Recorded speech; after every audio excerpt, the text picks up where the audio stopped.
Bonjour Stéphanie. On rigole parce que je t'ai proposé de te présenter et tu m'as dit je sais pas comment me présenter Exactement. et c'est jamais évident de se présenter et du coup ce qu'on va faire c'est que les gens ils vont te découvrir au fur et à mesure, ils seront obligés d'écouter jusqu'à la fin comme ça te va? Ça me va très bien. Bon on est chez toi, merci de m'accueillir ici. On a pas mal discuté avant voilà, de se dire de quel sujet on va parler. Euh, Dans la présentation, là, je te disais, tu me disais, je sais pas trop comment me présenter avec ma pensée en arborescence. C'est pas évident de se présenter. Peut-être que c'est un sujet sur lequel on pourrait commencer, ce côté-là, de comment tu arrives à gérer ton quotidien avec tout ce que tu fais, avec ce teaser que les gens savent toujours pas ce que tu fais, avec cette pensée en arborescence, et comment tu arrives à mener de front tes plusieurs activités, comment tu arrives à les développer. Hmm. C'est bien, c'est une bonne question qui va me permettre de montrer mon côté structuré. C'est qu'après quelques phases test, j'ai l'impression que pour l'instant, j'ai réussi à avoir une sorte de vitesse de croisière avec des journées thématiques. Ok. Voilà. Du coup, c'est quelle thématique? Ouais, c'est Ouais. ça. Donc, par exemple, j'ai consacré les mardis et jeudis à toute mon activité professionnelle de psychothérapeute, sexothérapeute. Ok. J'ai consacré les vendredis et les samedis à toute mon activité en lien avec le shibari. Ok. Donc, que ce soit l'enseignement de cours, que ce soit le moment où je reçois des personnes ou des projets, pour des séances privées, donc des personnes qui viennent se faire attacher, ou mes projets artistiques. Je garde mes dimanches, ça c'est Ok. hyper important. J'ai mis Jour des années off. à le faire. Jour semi-off, mais personnel, Ok. dans lequel je peux mettre des activités personnelles. Je garde mon lundi, à la base, c'est censé off, mais parce que comme je suis souvent aussi en déplacement, du coup, c'était hors de question de rentrer le dimanche soir et de reprendre mon activité le lundi. J'ai mis du temps à me rendre compte que c'était pas possible. Ok. Et donc, supposément, les lundis et mercredis sont entre le off, j'entretiens ma maison, je fais la compta, la communication. Donc, en fait, finalement, j'essaie de faire tenir 4 jours en 2. Ok. Mais voilà, C'est ce qui est un défi. complètement. Bon, tu vois, il y a plein de sujets sur lesquels on peut partir. Peut-être le premier, donc, tu as deux activités principales. Tu as le shibari et le côté accompagnement, du coup, Ouais. thérapeute. Euh, Comment tu as fait le choix de partir sur ces deux activités? Est-ce qu'il y en a une que tu as commencé avant? Comment tu es arrivé à l'autre? Tu vois, j'aimerais bien comprendre un petit peu tout ça. Ok, c'est une question à plusieurs questions Ouais. et c'est des Bah, réponds et puis activités. Ouais. je rebondis, hein. En fait, j'ai toujours voulu être thérapeute, Mm. mais j'ai pas été encouragée dans cette voie-là. Et il y avait un deuxième métier que je voulais faire quand j'étais un peu plus jeune, c'était éducateur spécialisé. Mais Ok. voilà, pareil, j'ai pas été encouragée là-dedans. Et ce qui fait que j'ai été aussi très introvertie. Et quand je me suis pointée à la fac pour m'inscrire, en fait, c'était pas possible. Il y avait trop de Mm. monde et je me Ah suis ouais. dit, ça va pas le faire. Donc, je suis partie travailler très, très jeune et j'ai laissé tout ça de côté. Mais voilà, je m'étais mise à lire des bouquins de psycho. J'étais tombée sur l'interprétation du rêve de Freud assez jeune et j'avais rien compris, mais je m'étais dit, ah, c'est ça que je veux faire. Voilà, je laisse de côté, je pars travailler, je te la fais un petit peu courte, je fais des études de maquillage. Mes premiers contrats, entre guillemets, c'est dans des soirées fétiches. Et donc, ça me permet de découvrir le milieu du BDSM. C'était le hasard ou... J'étais modèle photo à l'époque, Ok. donc bon voilà, moi je crois pas trop au Ouais. hasard, mais voilà, donc du coup par le biais de copains photographes, voilà, qui me demandent est-ce que tu veux nous accompagner en soirée, bah ouais bien sûr, et du coup je me retrouve à cette place super stratégique du maquillage aussi, hein. T'es en Mm. coulisses, t'entends plein de choses, t'accompagnes les gens à se transformer, à être dans le mieux-être et tout, et donc ça me permet voilà de découvrir le milieu du BDSM. Je trouve pas tout de suite ma place dedans, hein. Il me faut quand même plusieurs années où je m'intéresse plutôt à ce que les gens vivent, à la psychologie, je me renseigne sur la théorie, mais je pratique pas. Ok. Quand tu dis je trouve pas ma place, c'est t'es pas actrice dedans, t'es plutôt spectatrice de regarder un peu ce qui se passe. Ouais, je suis plutôt spectatrice. Je suis assez vite sollicitée par des hommes qui sont fétichistes du pied ou qui ont envie d'être dans un rôle de soumis. Mais bon, voilà, ça m'interpelle, ça m'amuse, mais voilà, Mm. il n'y a pas le côté waouh. Je vois déjà du shibari. pareil, ça résonne pas spécialement. Et c'est quand je découvre, je rencontre un photographe, Patrick Siboni, qui lui revient du Japon. Il a fait une expo super. Il y a du shibari sur des tatamis, en kimono. Et là, je fais waouh, je veux faire ça. Je me renseigne. Je découvre qu'il y a des écoles à Paris. Et alors là, ça va très très vite. On est en 2015. Je me forme et assez rapidement, je commence à donner des cours. Ok, trop bien.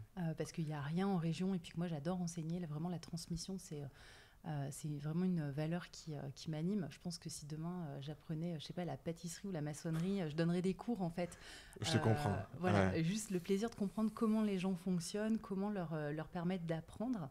Puis de transmettre, ça t'aide aussi de fou à l'exprimer pour encore mieux le comprendre. Ouais, c'est ouf. Et donc, moi, j'ai pas du tout envie d'être la meilleure attacheuse du monde, mais je sais que, par contre, j'aime transmettre. Qu'est-ce qui t'attire dans cette discipline, tu vois, qu'est-ce qui fait mouche?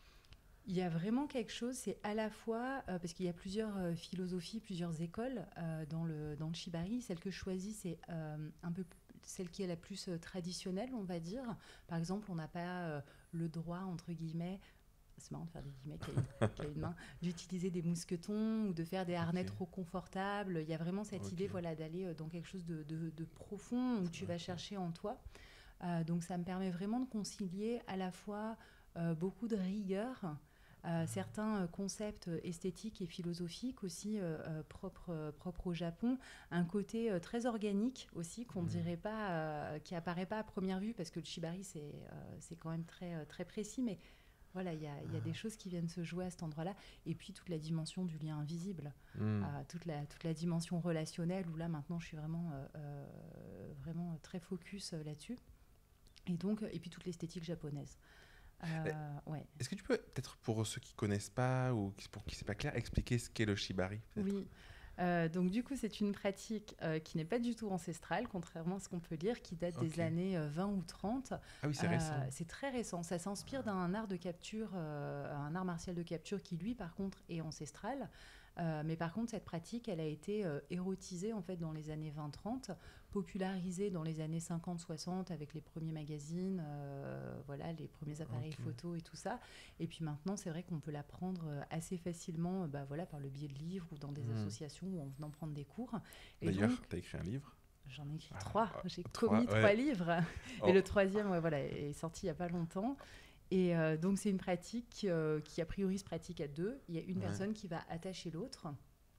Et donc, contrairement à ce qu'on peut imaginer, on n'a pas une marionnette ou un pantin à disposition. Au contraire, à cet endroit-là, même quand on domine, qu'on décide, on se place en gros quand même au service de l'autre. Oui, parce que je pense que l'image commune comme ça de l'extérieur, c'est quelque chose de très sexualisé, souvent avec une position, à mon avis, très dominant-dominé.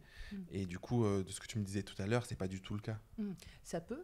Oui, ça peut. En fait, pour moi, c'est un peu comme une table de mixage. C'est des curseurs. En fait, on va choisir, mais ensemble, à combien est-ce qu'on a envie de pousser l'érotisme? Est-ce qu'on va vers du sexuel ou pas? Il n'y a pas forcément de passage à l'acte. En plus, pour la personne qui attache, c'est énormément de responsabilités. Donc, j'avoue que l'excitation, elle passe quand même un peu au second plan. Et puis, pour la personne qui est attachée, c'est pareil. C'est beaucoup de contraintes physiques. Il faut chercher sa respiration. On est dans des positions pas très confortables. Donc, selon l'intensité de la séance, c'est pas la même chose de faire du bondage dans la chambre à coucher que peut-être sur les tatamis avec de la suspension et tout ça. Et donc, pareil, on va chercher ensemble. Est-ce qu'on a envie de vivre un gros échange de pouvoir, de vraiment se sentir pleinement dominant, soumis, ou est-ce que c'est pas forcément ça qui se joue à ce moment-là et c'est ok en fait. Ok. Et tu me disais qu'il y avait plein de pratiques, parce que tu disais là aussi. Du coup, j'ai l'impression que pour toi, il y a un côté un peu thérapeutique là-dedans. Je ne sais pas si tu le vois comme ça. Quand j'entends thérapeutique, quand tu disais en profondeur, de connaissance peut-être de ses limites, je sais pas, j'imagine, comment on dit, tout le rituel qu'il y a autour fait qu'il y a quand même c'est un moment particulier qu'on passe. Tu le vois comme ça? C'est ce que tu recherches? Comment tu perçois les choses? Avant d'y mettre toute la conscience que j'y mets maintenant et vraiment d'aller dans cette voie-là, oui, clairement. Moi, je crois que dans les pratiques BDSM, donc bondage, domination et sadomasochisme, elles peuvent être, encore une fois, très codifiées, ça c'est l'image qu'on en a, ou moins, mais il y a quand même cette idée qu'on va créer un moment à part et on va se mettre d'accord sur comment vivre ce moment-là. Et rien que ça pose aussi, je pense, une qualité de présence et de conscience du moment. C'est pas un truc qu'on fait puis ensuite on se barre pas faire les courses comme ça, quoi. En général, ça entraîne aussi un état de conscience modifié. Du coup, et dans le shibari, sans mauvais jeu de mots, j'ai vraiment moi cette sensation qu'on va vraiment ralentir le temps. Et maintenant, j'y mets presque une dimension politique. On est en 2024, ça va vite, on a une injonction à la performance, à la productivité et tout. Pour moi, enseigner du shibari à des couples, c'est vraiment leur permettre de dire, mais en fait, là, on va mettre un gros stop au quotidien, on se prend 2-3 heures, on est pleinement focus l'un sur l'autre. Un vrai temps pour eux, quoi. Ouais, et c'est là aussi où, justement, en mettant toute cette conscience-là, mais le shibari, pas plus qu'autre chose, il peut y avoir des choses très thérapeutiques, effectivement, comme d'apprendre à exprimer ses désirs, d'apprendre à poser des limites. Enfin, tout ça, c'est très thérapeutique. Et moi, j'ai développé, du coup, depuis peu, vraiment une voie. Et là, je m'appuie, ça va reboucler sur ta question d'avant, sur ma pratique de sexothérapeute, qui est arrivée, du coup, quasiment une dizaine après avoir commencé à enseigner. Le shibari, à force de recevoir des personnes qui me parlent de leur sexualité, que ce soit des couples ou des personnes seules, je me suis dit, mais en fait, je fais déjà de la sexothérapie sur le terrain. Ouais. Juste, donc, tu as mis 10 ans à lancer la partie thérapie. Ouais. Les couples, tu as commencé à quel moment? Ça faisait un moment déjà que tu t'étais spécialisée dans les couples? Non. Au début, j'ai fait comme tout le monde. J'ai donné des cours collectifs où tu reçois une vingtaine de couples dans une grande salle que tu as louée, voire même des gens que tu connais, qui ne se connaissent pas entre eux, qui font des binômes appairés sur place. Et en fait, moi, c'est pas comme ça que j'aime enseigner. Et c'est pas de cette manière-là aussi parce que du coup, tu te connais pas, tu n'es pas dans la confiance, tu peux aller moins en profondeur. Donc, ça m'a pris tout un temps quand même de remettre en question ma pratique et de voir avec qui j'avais envie de travailler et comment. Ça, c'est une chose. Mais ça date effectivement, ça s'est mis en place après les premiers confinements. J'avais commencé à me réorienter donc, dans la thérapie. D'abord, j'ai fait un petit cursus dans les thérapies brèves, donc vraiment plus que tout ce qui est hypnose, EFT, EMDR. Et puis en fait, c'est pas comme ça que j'aime faire de la thérapie. Donc pour moi, c'est des outils. Pourquoi quand tu dis c'est pas comme ça, c'est que c'est trop court, tu préfères prendre le temps de développer? C'est trop court, et puis il y a un peu ce côté venez, je vous confie mon cerveau, faites ce que vous avez à faire. Solution miracle. Voilà, un peu la baguette magique. Et puis qui sont pas forcément adaptés à des personnes qui peuvent avoir vécu du trauma ou vraiment des choses douloureuses. Ça peut venir comme un outil, mais pour moi, ça se substitue pas à vraiment une thérapie interpersonnelle. Alors j'essaie de raccrocher mes idées. Mais continue après. Du coup je me dis je fais déjà de la thérapie sur le terrain. Je vais vraiment me spécialiser en sexothérapie. Et donc au bout d'un moment j'ai amalgamé un peu les deux. Après les personnes qui me consultent, qui viennent en cours, je leur fais pas de la thérapie, mais évidemment que je suis un peu plus consciente de tous les enjeux du couple et de la relation ou tous les enjeux de la sexualité. Et typiquement, en fait, ce qui va se rejouer sur les tatamis, un cours qui vient prendre le couple qui vient prendre son cours, par exemple, très cliché, mais madame, elle peut trouver que monsieur, il attache trop vite, qu'il est très dans la technique, qu'il n'est pas trop à l'écoute. Et souvent, ça vient en écho quand même à ce qui peut se passer peut-être dans la chambre à coucher. Donc, T'as des personnes qui viennent dans tes deux activités? Non, moi j'ai tiré. Alors c'est pas que les gens voudraient pas, hein, au contraire, c'est moi qui ai besoin de mettre des cloisons. Ça m'est déjà arrivé de recevoir des personnes dans l'espace du shibari qui d'un coup se disent tiens, je mettrais bien quelque chose en travail dans l'espace thérapeutique. Par contre, une fois qu'on est passé par la case thérapie, ça serait pas juste avec toutes ces histoires de transfert contre transfert de venir en plus dans des pratiques qui mobilisent de l'échange de pouvoir. Même si on met pas le curseur très très intense, ça serait pas juste que moi je sois dans tous les rôles de pouvoir. Je comprends. Donc du coup j'ai besoin moi de cloisonner. Parce qu'en thérapie tu reçois les couples ou c'est que des personnes solo? Je privilégie quand même le travail individuel. Ça m'est arrivé de travailler avec des couples plutôt en présentiel du coup, alors que la démarche individuelle elle peut se faire aussi en visio. Mais voilà, mais c'est vrai qu'en général, les couples, ça va être plutôt des personnes qui me sollicitent pour des cours de shibari, et en sexothérapie, je vais recevoir plutôt des personnes en individuel. Trop intéressant.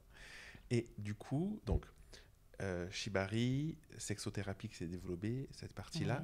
Ouais, Aujourd'hui, tu disais que c'était donc 2 jours, ouais, à à peu peu près. près. C'est tout le temps fixe ou parfois ça Non, peut c'est bouger? fixe, Ouais. c'est fixe. J'ai vraiment ça, et j'ai des horaires pareils, super cadrés. Ça aussi, j'ai mis du temps à me dire, mais en fait, voilà, tes journées, elles commencent à 11 h le matin. Ça veut pas dire que je fais rien avant, mais Ouais. c'est du temps pour moi, aussi pour me mettre dans ma journée.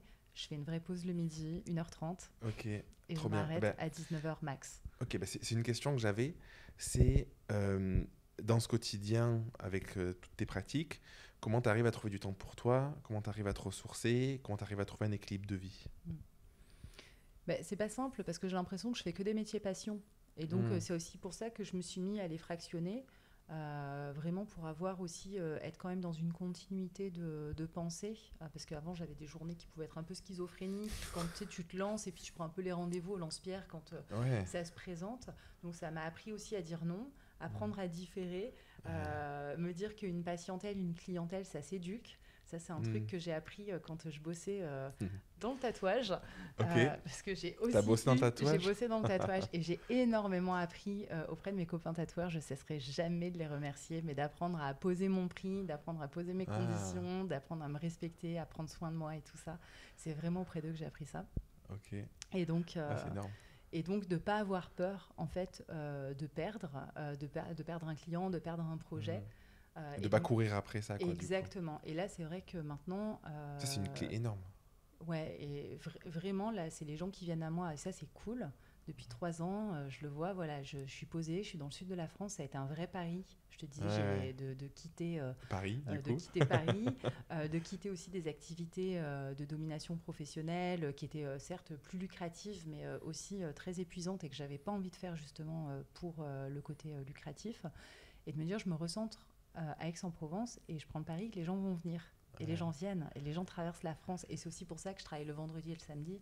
C'est Pour que que le souvent, c'est week-end, beaucoup ils plus prennent un facile jour pour de eux. congé. Voilà, ils se prennent un jour de congé, une RTT, ils viennent visiter Aix-en-Provence le week-end. Donc Ouais. ça, c'est assez gratifiant. Ouais. Et comment t'es arrivé à suivre ton cœur? Justement, tu me disais Paris, une forme de revenu, un rythme de vie, tout ça.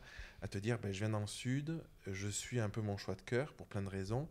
Et peut-être je passe à côté justement d'un côté financier. Parce que souvent on peut avoir cette peur-là, tu vois. Alors tu disais juste avant que toi tu n'avais pas cette peur et tu arrivé à faire ce choix. Mais comment tu es arrivé justement dans ta vie à te dire je suis mon cœur quoi qu'il arrive et je mène des projets qui me motivent, que je kiffe quoi. Ah, mais moi, j'ai une peur terrible de manquer, hein. Je ne Ok. suis pas ma comptabilité, je travaille comme, Du coup je comme, regarde pas et comme comme un ça. bourrin, je regarde pas. Voilà, je sais qu'il me faut de l'argent sur mon compte, mais par contre, je me suis posé un cadre, donc j'imagine que je gagne moins qu'avant, ça c'est clair, mais T'es même pas sûr. je suis même pas sûre. Mais par contre, c'est important pour moi de faire des projets de cœur. J'ai mis du temps à en prendre conscience. J'ai vécu un premier oui, un seul burn-out en 2014. Avant ça, 2 ans avant, j'avais divorcé et 3 ans avant, j'avais une maladie auto-immune. Et en fait, cette succession d'événements, ça m'a vraiment fait prendre conscience aussi de, en fait, à quoi ça sert tout ça. Pourquoi tu t'investis dans tout ça. Enfin, vraiment de recaler progressivement Oui, c'est un événement de vie finalement mes qui t'a priorités. fait Ouais. te dire attends, qu'est-ce que je veux vraiment quoi. Et de me dire, mais voilà, parce que c'est génial, tu gagnes plein de pognon, mais t'en profites pas. T'es complètement Ouais. stressé. Enfin, c'est ça aussi, hein, quand t'as un gros train de vie, Ouais. t'as aussi beaucoup de responsabilités, T'as peur de beaucoup le de perdre. peur. T'as peur de le perdre. Et en fait, moi, ça allait pas du tout de vivre comme ça. J'ai acheté cette maison il y a un peu plus d'une dizaine d'années. C'était pas pour vivre au Lance-Pierre à Paris, Ouais. dans un environnement qui me malmène dans mon hypersensibilité et tout ça. Donc le confinement, en fait, ça a été vraiment bienvenu pour me dire, allez hop, stop là. Merci, Qu'est-ce que tu es en train de merci faire, le ouais. confinement quoi. Ouais, je vais pas dire ça, mais en tout cas, moi, je l'ai très bien vécu et ça m'a permis de faire une transition en souplesse. Et après, je crois que j'ai quand même fréquenté aussi pas mal d'entrepreneurs finalement dans plein de milieux différents. J'ai toujours eu, ça fait rigoler les gens, mais qui me disent tu sais bien te placer, mais c'est pas un truc stratégique. Ah. Mais c'est vrai que en général, quand je m'intéresse à quelque chose, tout de suite, je sais pas, je vais aller dans le haut du panier, fréquenter voilà, les personnes les bonnes qui... personnes. Alors, c'est pas tant les bonnes personnes, mais pas les personnes qui ont envie de pratiquer, mais celles qui organisent ou celles qui donnent des cours. Et donc, tout de suite, je suis dans un espace où j'apprends d'elles. Et donc, qui auront plus d'influence du coup. ouais. Et donc très tôt, bah voilà, j'ai appris aussi qu'il fallait pas avoir peur de se prendre des bouillons, de Ouais. faire des tests. Ouais. C'est quelque chose que tu fais toujours aujourd'hui? Ouais, je prends des risques et je sais que je me mets un peu à mal là-dedans parce que moi j'ai grandi voilà dans un truc où t'as pas le droit à l'erreur.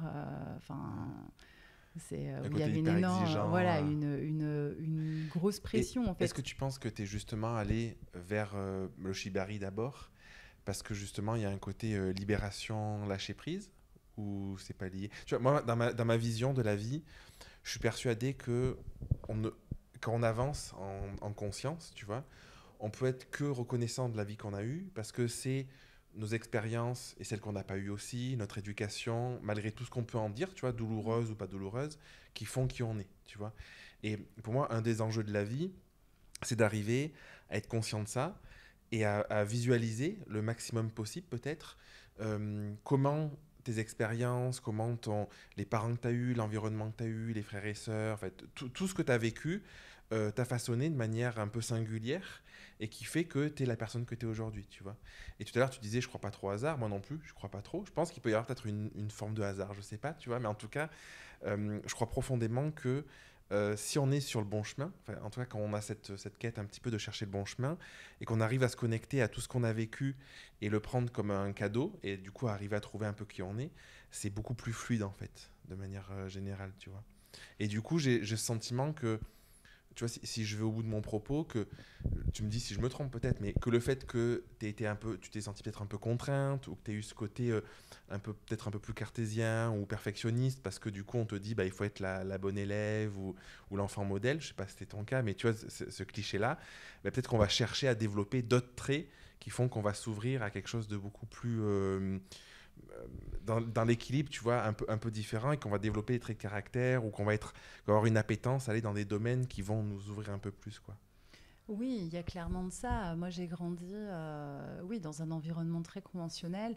Il n'y avait pas une pression tous les jours, mais c'est juste qu'en fait, c'était même pas envisageable que ça soit autrement qu'excellent. Ok, ouais, ok. Voilà, donc Parce qu'il y a des avantages aussi. Et ouais, mais enfin, qu'il y a quand même aussi, voilà, pas mal enfin, ça met énormément de pression. Et puis, sans être des gros cathos, voilà, on allait à l'église.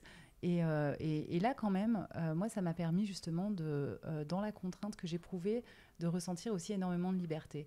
De me dire, OK, t'es là pendant une heure et demie. Et donc, avec l'église, tu veux dire? Ouais, sur les bancs de l'église.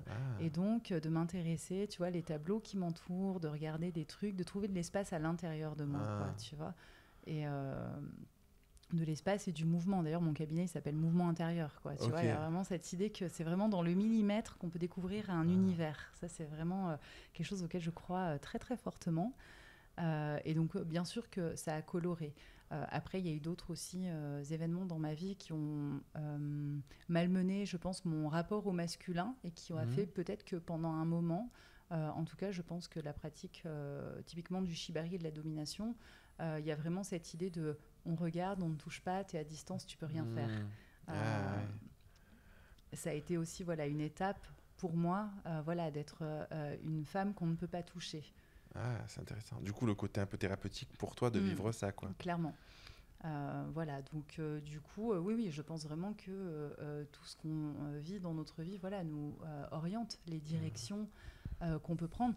À l'époque, c'était pas du tout en conscience. Hein. C'est maintenant avec un travail sur moi que rétrospectivement, je peux voir que les choses se sont organisées en fait. C'est souvent comme ça. C'est après comme coup. Ça, bah oui, bien sûr. Je me dis, mais quand on a découvert le truc, c'est facile de l'énoncer. Après, mais sur le moment, quand t'es dans le dur. Est-ce qu'on a vraiment découvert le truc ou est-ce que c'est l'histoire qu'on a envie de se raconter? En tout cas, pour l'instant, cette scénographie, elle me convient bien. Ça, voilà, ça fit à peu près et tout ça. Et, c'est intéressant. Ouais. Tu penses qu'il y a une part de nous, du coup, on décide à un moment de se raconter une histoire plutôt qu'une autre, et du coup, ça nous guide Ouais, moi je pense que la réalité qu'on vit, c'est celle qu'on se raconte aussi. C'est vrai. Et toutes les histoires qu'on se Et c'est raconte. OK, hein. Ouais. C'est aussi ce qui nous permet d'aller de l'avant, d'avancer et tout ça, quoi. Puis à un moment, c'est peut-être trop souffrant et on va Ouais, changer de on va autre chose. perspective. Ouais. Mais bon, voilà, parce que ça serait terrible d'être, je sais pas, dans une forme de déterminisme ou de lien de cause à effet. J'ai fait ça parce que ça. Ouais, ouais. Et Finalement, puis, il c'est n'y a pas, y a pas de terriblement sortie, enfermant, quoi. ouais, Ouais. voilà. Mm. J'aimerais bien que tu me parles un petit peu du lien entre tes différentes activités. Et tout à l'heure, tu me disais, avant de lancer l'enregistrement, ben, c'est un lien, et finalement, il y a ce travail sur les liens que tu vois et Mhm. comment tu les perçois. Parce que derrière cette question, il y a l'idée que souvent, on a envie de faire plusieurs choses, on se l'interdit parfois, parce qu'on se dit, ben, c'est trop différent, il n'y a pas de lien, je vais m'éparpiller, tout ça. Et du coup, comment toi, tu arrives à trouver cet équilibre-là? Tu as commencé à nous le dire, tu vois, avec ces 2 jours de jour, avec tout ça, mais de manière un peu plus profonde, tu vois, quel est le lien que tu fais entre les deux et comment elles viennent s'harmoniser peut-être? Mm. Euh, Alors, des liens, je vais en faire plein à différents niveaux, mais typiquement, le fait d'avoir commencé, tu vois, à donner des cours, ça a dégrossi aussi une capacité d'aide, de présence et tout ça, ce qui a fait que bah, quand je suis devenue thérapeute, cette Mm. occupation de l'espace, ou même maintenant, je commence à enseigner des modules de formation en thérapie, cette occupation de l'espace, en fait, je l'ai depuis un moment, et un moment qui n'était pas dramatique Ouais, parce que je suis dans le cours, et dans le cours, c'est pareil, enfin, j'aime bien faire des blagues et rigoler et tout ça. Et t'es dans le donc, flow, quoi. exactement. Et je suis pas dans un espace super sérieux. Et pourtant, je suis quelqu'un de très, très sérieux. Mais voilà, j'aime bien aussi, voilà, pas trop me poser toutes ces questions-là. Donc, je vois aussi que ça me sert, même moi, dans mes compétences.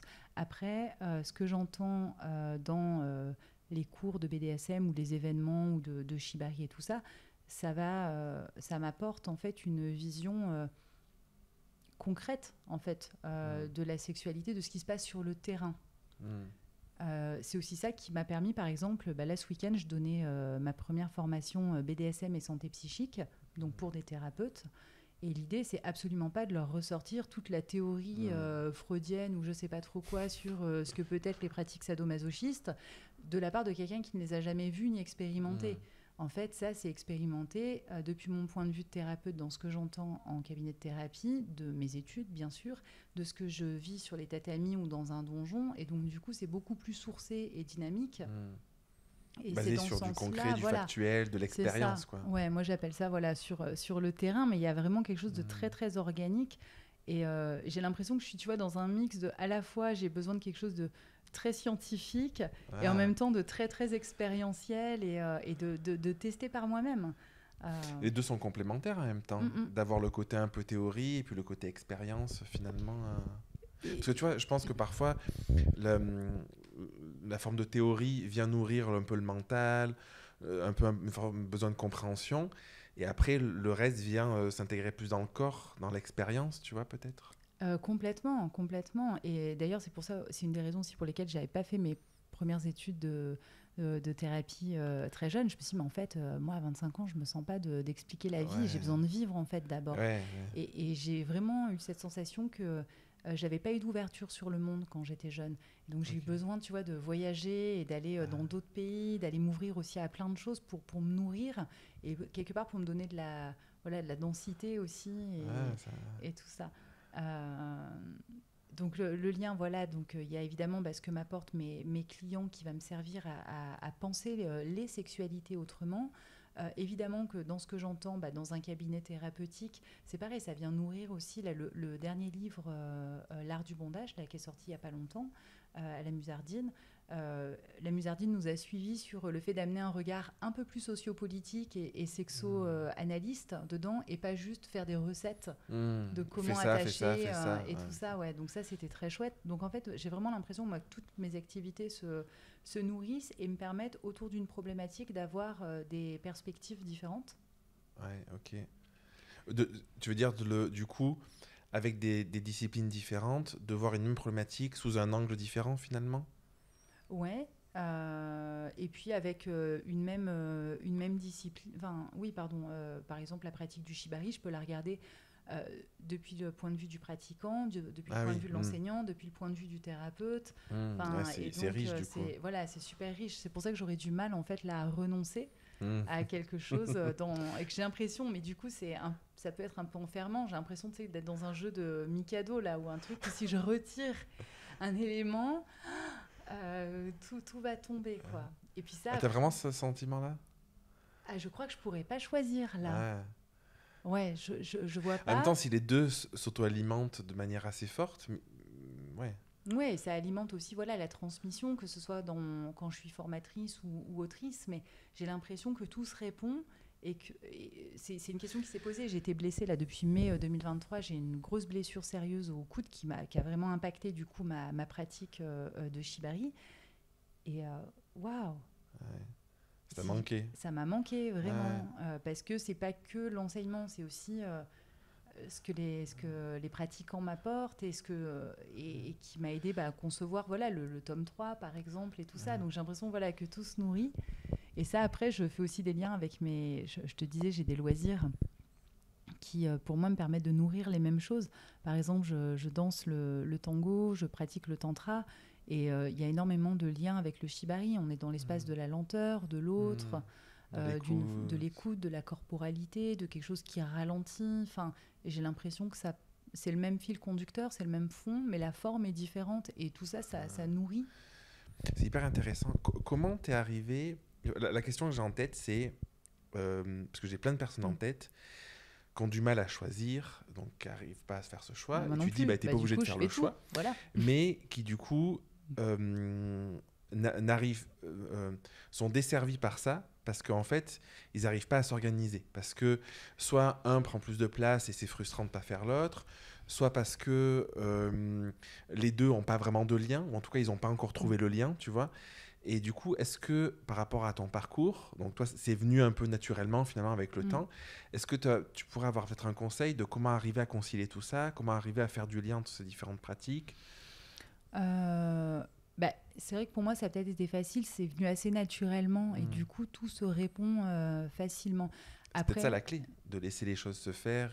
Laisser les choses se faire, mais après, voilà, c'est peut-être de regarder aussi si demain, je me dis, j'ai absolument envie de faire de la via ferrata, j'arrive pas à trouver et tout, je me dirais, bon, en fait, qu'est-ce que ça représente concrètement? Qu'est-ce que ça vient nourrir? Parce que des fois, on veut quelque chose dans le conscient, mais en fait, pourquoi? Donc, ça serait peut-être de s'interroger sur qu'est-ce que ça m'apporte, quelle valeur ça vient nourrir, pourquoi est-ce que j'ai autant envie de mettre ça dans ma vie? Enfin, j'ai pas l'impression, moi, d'avoir forcé. J'ai vraiment l'impression voilà, que ça s'organise, en fait. Et à partir du moment où ça me demande, c'est pas de l'effort, mais où, en fait, je me dis... c'est peut-être pas le moment ou pas dans cette mesure. Donc d'être dans une forme de ressenti du coup, d'être en conscience de pourquoi tu le fais. J'ai l'impression que c'est assez intuitif quand même. Et par contre, tu as parlé de la frustration, il y a quand même un travail sur la frustration. Hein. Bien sûr que oui. Personne n'aime être frustré, mais la frustration, elle a du bon pourtant. Ça fait une énergie motrice, justement. Oui, c'est vrai, c'est très juste. Et en t'écoutant, je me dis, il y a aussi peut-être ce que tu as fait, d'arriver à découper peut-être des projets pro-perso, finalement. Parce que parfois, l'équilibre peut aussi se trouver en se disant, peut-être le tango, je sais pas si c'est le cas pour toi, mais du coup, tu ne devrais peut-être pas l'enseigner, en même temps, tu le fais sur un côté perso, quoi. Oui, et je vois quand même que ça nourrit effectivement ma pratique parce que du coup, forcément, quand je prends des cours, je regarde aussi la pédago, c'est hyper inspirant et puis du coup, voilà, je te dis... Donc ça vient toujours nourrir quelque chose. Après, je ne sais pas si j'ai un vrai équilibre de vie pro-perso parce que dans mon choix de vie personnel, je ne partage pas ma vie avec quelqu'un. Du coup, il y a aussi plein de choix que j'ai fait de ne pas avoir d'enfant, de ne pas être dans une relation. Ce qui me permet aussi de me consacrer pleinement. Je suis clairement mariée à mon activité professionnelle. Hein. Ouais. Mais en même temps, est-ce que c'est pas utopique d'imaginer de dissocier réellement le pro et le perso? Moi, j'ai l'impression qu'il y en a qui vont te dire je le fais parce que sur le papier, ils ont une vie le week-end et une vie la semaine. Mais en vrai, moi, mon sentiment profond, c'est que tout ce que tu vis d'un côté ou de l'autre vient impacter l'un côté ou l'autre. Tu vois, enfin, je sais pas, mais j'ai vraiment ce sentiment-là. Ça va pas dans ton couple. Tu vas aller au boulot, en fait, tu peux faire semblant à un moment, mais au bout d'un moment, ça va pas, quoi, tu vois. Et Et tout à l'heure, tu me disais, ta sexualité impacte ton business, et inversement, tu vois. Et en fait, c'est valable pour tout, j'ai l'impression, ce truc-là. Parce que ton boulot, tu te fais harceler au boulot, forcément, bah, tu vas finir par gueuler sur tes gamins si t'en as. Enfin, tu vois, j'ai l'impression que c'est tellement hyper lié. Complètement. Après, pour certaines personnes, effectivement, ça peut être vraiment très, très perméable, très, très poreux. Il y a peut-être besoin de consolider quand même un petit peu pour, pas pour cloisonner, mais voilà, quand même pour faire, Enfin, c'est limite un peu. voilà, remettre des limites et pas se laisser envahir par tout. Mais c'est vrai que moi j'aurais du mal. Après, voilà, chaque personne vit comme il a envie de vivre. Mais c'est vrai que voilà, moi il y a quand même un mouvement perpétuel d'aller et de retour entre Ouais, intérieur, extérieur, pro, perso. ouais. Et je pourrais pas concevoir ma vie avec, par exemple, quelqu'un qui n'accepte pas ça, quelqu'un qui est très cloisonné, qui me dit tu termines à 19h et puis tu parles pas de ce que tu as fait de la journée. Mais tu Horrible. rigoles, j'ai Ouais. fait que des trucs ultra intéressants. J'ai rencontré des gens passionnants toute la journée où on est tout le temps dans l'émotionnel. Moi, je peux pas tirer un truc Ouais. comme ça, quoi. C'est pas possible. C'est pour ça que as fait le choix de vie, tu disais, de pas avoir d'enfant, pas avoir de pas être en couple, un peu. Oui, en partie, il y a d'autres raisons, mais c'est vrai que il y a à la fois aussi, ça va paraître peut-être égoïste, mais pour me préserver moi, je connais Mm. aussi ma sensibilité, justement ma porosité et mon investissement énergétique et tout. Pour l'instant, voilà, j'ai décidé de le consacrer plutôt à des choses qui m'épanouissent moins. J'ai pas forcément envie de prendre la responsabilité aussi, De quelqu'un voilà. d'autre. Non, et puis je regarde aussi à une échelle aussi plus large le monde dans lequel on vit, même si je Mm. crois très très fortement aux générations futures. Je pense qu'on est déjà assez sur Terre et qu'on ne peut pas de toute façon tous être des reproducteurs, Mm. des exécutants. Il faut des personnes qui sont un peu outsiders aussi et qui font des choses différemment. T'as toujours eu cette vision ou c'est venu avec le temps? Comment t'as construit ça? Non, je crois que Parce que toi, c'est pas un discours commun. Ouais. Enfin, la plupart des gens, je pense qu'ils se sont jamais posé la question. Il y en a beaucoup qui vivent le côté plus animal de on va avoir un boulot, des enfants, on va se reproduire. Tu vois, un côté plus. Je sais pas comment on peut le qualifier, mais tu vois, plus. Je vais dire primate. Tu vois, dans l'idée Mm. finalement où tu te poses pas cette question, du coup, comment c'est venu cette conscience de dire, ben, par rapport au monde, à l'environnement, tout ça?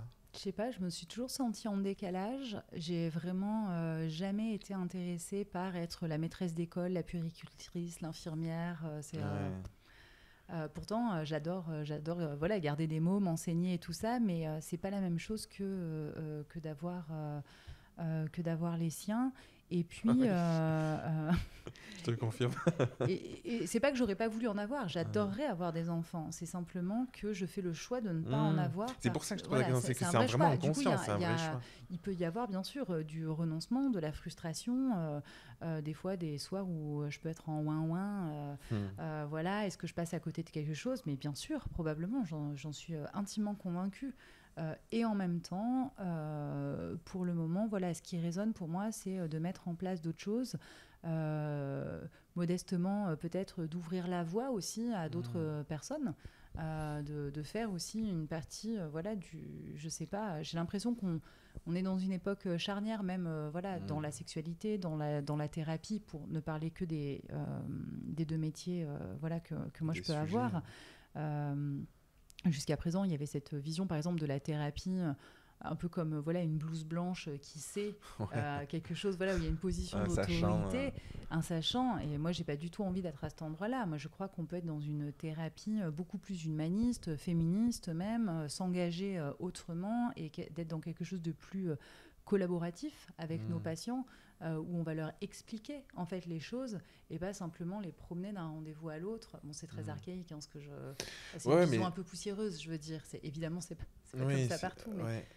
Non, mais enfin, je suis assez d'accord que moi, je pars du principe que les gens, ils ont déjà en eux tout ce qu'il faut et que moi, je suis coach, tu vois, et du coup, et photographe, et dans mon travail de photographe, c'est pareil, que en fait, c'est un peu juste être là pour les canaliser et pour les aider à exprimer ce qu'il y a à exprimer, à conscientiser ce qu'il y a à conscientiser, à vivre ce qu'il y a à vivre, tu vois.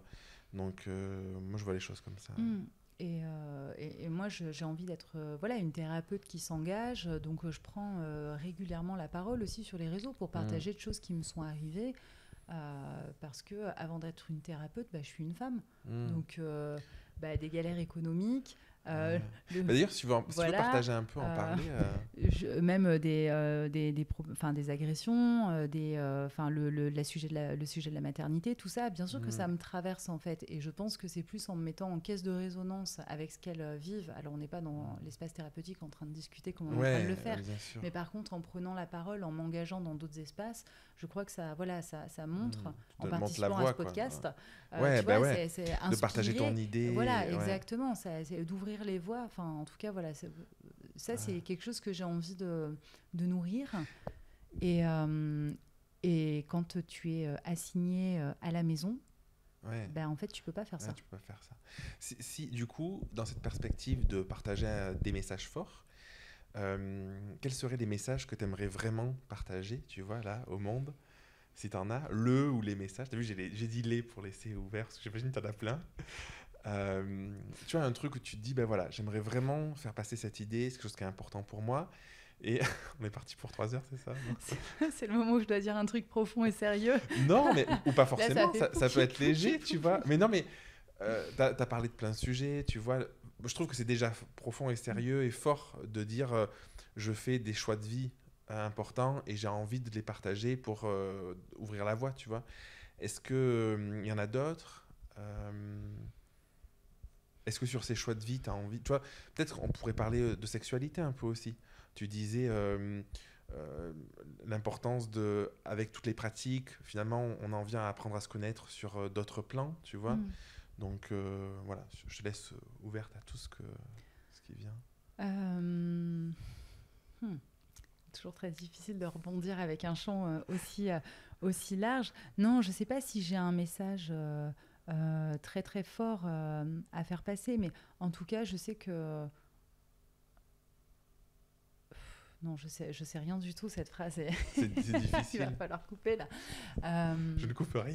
Tu ne coupes rien, je sais. Alors attends, je vais raccrocher mes idées. Mais voilà, Steph Do n'est pas toujours. toujours. Voilà, je suis pas toujours en train de dire que des trucs intelligents ou bêtes. Voilà, je vais boire mon verre d'eau.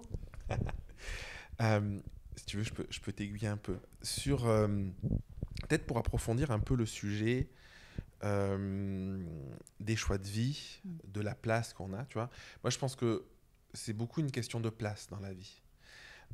La place qu'on a avec son compagnon, sa compagne, la place qu'on a avec les enfants, la place qu'on a avec ses clients, ses patients, sa famille, tu vois, tout ça.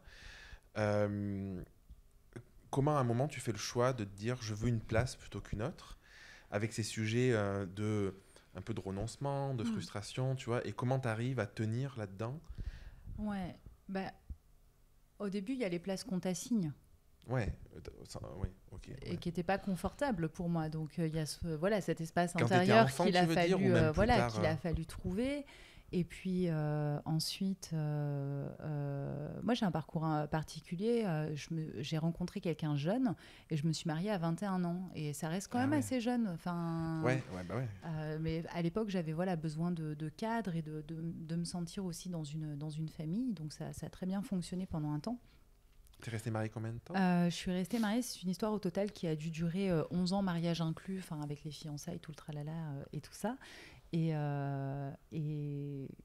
donc, tu as eu 21, 31, un peu, cette période 21, 18-27, on va dire plutôt, dans ce couple-là. Et là, tu es dans ta deuxième vingtaine de phase, finalement. Ouais, et donc au cours de cette période, c'est là aussi où je commence à travailler pour moi, à m'émanciper financièrement et du coup à m'émanciper aussi au sein de ma relation. Faire de la photo, ça déplaît complètement la personne avec qui je suis à l'époque. Que j'aille me donner comme ça en spectacle, donc avec tous les commentaires et tout ça. Comment tu as dépassé ça? Parce que tu vois, moi je l'ai vu en tant que photographe plein de fois, où il y a des personnes, du coup, des clientes qui viennent parce qu'elles se sont séparées et elles ne s'autorisaient pas à le faire avant, tu vois. Ou à l'inverse, parfois sur des projets perso, des personnes qui vont faire des photos et d'un coup elles se mettent en couple et puis c'est fini. Ouais, j'y suis confrontée beaucoup avec le shibari, c'est pareil. Et j'imagine, Ouais. Dès qu'il y a un compagnon qui arrive, hein, c'est souvent quand même dans ce sens-là, dans le game, d'un coup, il y a quand même une restriction du champ des possibles, souvent au détriment quand même de la femme. Hein. Et donc, j'imagine que là, dans les personnes qui vont nous écouter, il y en aura beaucoup qui seront dans ces cas-là. Qu'est-ce que tu peux leur dire? De pas lâcher.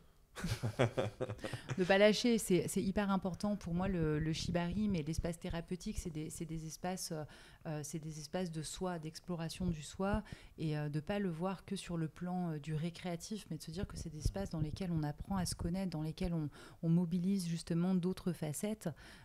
Et bien sûr que c'est important de faire des compromis dans la relation et tout ça, mais de pas se mettre tout le temps entre parenthèses pour l'autre, pour la relation, parce que je veux pas être fataliste, mais les relations prennent fin.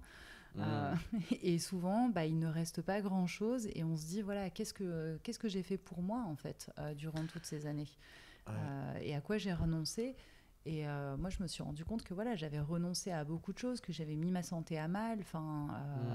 Et donc, il y a eu un moment où c'est pas de vivre ensuite la vie au feeling, en fonction de comment elle arrive, pas du tout. Mais par contre, vraiment de me dire qu'est-ce que j'ai envie de faire. Et j'ai eu une perspective différente. C'était plus qu'est-ce qu'il faut faire, mais plus au sens tripal en fait. Qu'est-ce qui me nourrit vraiment, et de faire ces choix-là. Et qu'est-ce que ça implique. Et vraiment, même après dans les relations que j'ai eues, tu vois, elles ont toujours été très corrélées parce que j'ai travaillé avec 2 compagnons par la suite. Ok. Et à chaque fois, il y a eu des problématiques financières, en fait. Où du coup, tant que j'étais à travailler dans l'ombre et avoir un petit backchiche au black, ça allait. Et dès que j'ai eu des velléités... Donc, il y avait une dépendance. Il y avait une dépendance financière. Et puis dès que j'ai eu des velléités d'être payée, en fait, ça allait pas, quoi. La place que je revendiquais et tout ça, quoi. Donc tout ça, ça a fait aussi... le salariat, j'en étais sortie. Parce que la culture d'entreprise, c'est autre chose. Mais l'entrepreneuriat, ça y est, maintenant, je pense que je ne travaillerai plus avec personne. Ça, c'est clair aussi pour moi, quoi. C'est intéressant. Parce que j'entends vraiment avoir les mains libres. Avec personne en tant qu'associé, dans le couple, peu importe. C'est vraiment avoir ta liberté d'autonomie. Là, c'est bon. Je pense que j'ai fait l'expérience de faire du contrat, que ce soit le mariage, l'achat d'une maison, que j'ai eu 2 sociétés avec des compagnons différents, des associations. Enfin, je veux dire, je pense que j'ai poncé le truc. T'as trop donné, quoi. Les expériences ont été extrêmement enrichissantes sur le point de vue de l'expérience, pas lucrative. Et maintenant, en tout cas, pour le moment, je suis plutôt bien. Après, j'aime bien faire des partenariats ponctuels. Oui, mais c'est différent. L'engagement est complètement différent. Tu t'es fait accompagner pour arriver à avancer sur tous ces plans-là, tu vois? Alors, c'est très marrant. Oui et non. En fait, dans une autre vie, je travaillais comme dans la réinsertion. Combien de vies? J'ai eu plein de vies. Mais c'est ça aussi qui me permet, tu vois, d'avoir la richesse de ce que je propose, quoi. C'est que du coup, j'ai eu vraiment plein de parcours. Et pendant 6-7 ans, je travaillais en détention, au milieu carcéral, et je m'occupais de la réinsertion donc, des personnes incarcérées. Et donc, on travaillait autour du projet professionnel, et beaucoup d'entre eux s'intéressaient du coup à l'entrepreneuriat. Donc, en fait... Ah ouais, ok. Du coup, j'ai appris. Donc, j'ai appris avec eux les différents types d'entreprises, comment monter son entreprise et tout. Et j'ai eu un burn-out. Et donc, quand je suis sortie, j'ai fait « Ok, moi aussi, je vais créer mon entreprise. » Juste le burn-out, c'était parce que tu n'en pouvais plus, tu n'étais pas à ta place, trop de boulot, c'était quoi? C'est que mon travail avait complètement changé. J'étais à la base dans une pratique de terrain qui était assez en lien finalement avec EduxP, quoi, tu vois, où vraiment, là, j'avais quartier libre dans l'organisation justement de mes activités avec les détenus, dans le contenu en tout cas. Et puis, il y a un moment, c'est quand même beaucoup de vitrines. Et donc, en fait, je passais beaucoup plus de temps au bureau à justifier de ce que j'avais fait, pas fait, pourquoi je ne l'avais pas fait, parce que pour les stats, pour les stats et tout. En fait, mon métier de terrain était très, très loin de ce qu'il aurait dû être. Je pense que c'était ça. Et ensuite, l'établissement pénitentiaire dans lequel je travaillais avait un fort taux de... Alors, attends, comment je peux dire ça, de personnel manquant, de surveillants pénitentiaires, ce qui ne facilitait pas la circulation sur le terrain. Il y avait énormément de violence aussi. Je pense que ça a été un cumul. Et un matin, je me suis levée et je me souviens très bien. Ah non, non, non, je me Ah. suis levée et je me suis mise à pleurer et Ah je me oui. suis dit, ça va pas être possible. Et je me suis recouchée. Ah ouais, carrément. Ouais. Quoi. Ouais. Et là, je me dis, ok, bon, je vais chez le médecin, je suis arrêtée une semaine. Après, je me dis, je vais au ski, ça va me faire du bien. La semaine au ski se passe, le moment de rentrer, non, ça va pas être possit. Et en fait, C'était une crise d'angoisse. ouais, crise d'angoisse. Je me suis retrouvée dans mon placard, choisir quelle paire de chaussettes j'allais mettre. Voilà, j'étais là. T'étais Mais encore mariée à cette époque? non, Non. voilà, là j'avais déjà divorcé, j'étais avec mon nouveau compagnon qui lui était entrepreneur et tout ça. Et donc en fait, il y a eu 1 an d'arrêt maladie avec un suivi psy et tout ça. Ok. Ensuite, donc en burn-out. Et ensuite, donc, je suis partie du salariat. Et donc là, j'ai fait un accompagnement justement à la création Et ça, tu dis, d'entreprise. ouais, je veux être à mon compte. Quoi. Bah, lui, il était auto-entrepreneur, il avait envie de se développer, mais c'était compliqué parce que tatoueur, donc t'es toute la journée en train de piquer, donc tu Ouais. peux pas faire d'autres choses. Donc moi, j'ai récupéré la partie administrative, on va dire. Donc du coup, on a créé une société. Bon, voilà, l'histoire ne se termine pas bien, mais j'ai énormément appris quand même dans ce milieu-là. J'ai fait des rencontres formidables et du coup, voilà, ça n'a pas entaché puisque après j'ai remonté une société avec quelqu'un d'autre. Mais en tout cas, voilà, en posant bien les bases. Donc, et du coup, ta thérapie, un peu, je sais pas Ouais. si on peut le dire comme ça, elle se fait par la vie un peu finalement? Parce que ma question, est-ce que tu as eu un suivi psy ou des choses comme Oui, ça? oui, moi je suis en thérapie en continu là depuis 2018. Ok, donc avec un thérapeute, une Ouais, thérapeute. avec un thérapeute. Enfin, j'ai eu 2 thérapeutes, une première tranche de thérapie et là j'ai une deuxième tranche de thérapie qui a commencé l'année dernière, enfin en janvier. Ok, J'ai une pratique de supervision aussi. Quand tu es thérapeute, ok, ta ouais. pratique elle est supervisée par quelqu'un. Et pour moi, on va en thérapie pas forcément au début, oui, parce qu'on a des problèmes, on a une question. Moi, c'était que j'avais du mal à dire non, tu vois, j'avais du mal à Ah, refuser des cafés. Je suis devenue une buveuse de café alors qu'à la base, j'aimais pas ça. ah, Et parce que d'accord. j'ai du mal à dire non et que j'avais bien compris en entreprise que c'était comme ça qu'on s'intégrait. Sauf qu'en fait, ça Ah. me mettait complètement comme... Et du coup, ce mal à dire non, c'était valable dans tous Bah tes oui, domaines de vie au du final. coup, Hein. bah oui, Ouais. oui, oui. C'était un trait de caractère. Ouais. Et sauf que maintenant, l'espace thérapeutique, c'est un espace de compréhension de soi et de fonctionnement. C'est pas que j'ai un problème et je viens chercher la solution. Ouais, ouais. Ouais. Oui, et puis en fait, je sais pas comment tu le vis, mais là, tu dis que depuis 2018, tu es en thérapie. De toute façon, c'est des couches d'oignons, et en fait, Bien sûr. tellement fine, plus tu en enlèves, et puis plus tu découvres des trucs, et puis c'est un parcours infini finalement. Oui, et puis c'est sans faire que de l'archéologie ou des choses comme ça. Ça permet, voilà, je suis pas la même, heureusement, qu'il y a 10 ans. Et du coup, je travaille aussi des choses différemment, dans une autre approche. Donc, à l'époque, j'allais en thérapie de manière peut-être plus ponctuelle, voilà, le divorce, le burn-out, Ouais, de sur manière des très sujets, contextuelle. Là, maintenant, c'est un mode de vie, en fait. Ouais, tu Tous l'as les 15 intégré, jours, j'ai mon espace thérapeutique à moi. Et c'est dans cette optique-là aussi que moi, je reçois des gens en thérapie, en fait. Ah, C'est un trop bien. espace pour grandir, en fait. C'est quoi comme type de thérapie que tu as fait? Il y a toujours une orientation gestalt. Ok. Et après, ça va dépendre. La première fois, c'était très orienté sur l'hypersensibilité. Euh, là, c'est plutôt sur les schémas d'attachement, on va Ok. dire. Et une question qui m'est venue là quand tu parlais, parfois là, pour certaines personnes, pas pour beaucoup de personnes, j'ai l'impression, la thérapie, il y a plusieurs phases. Il y a une phase où, de découverte, ça te fait du bien, tu apprends à te connaître, tout ça. Et parfois, il peut y avoir une phase d'enfermement à, je sais pas comment je peux le dire, mais soit trop remuer la merde, soit être dans une recherche constante de réponses, et du coup, finalement, de se déconnecter du quotidien et de l'instant présent, tu vois, un peu. Est-ce que tu as vécu ça?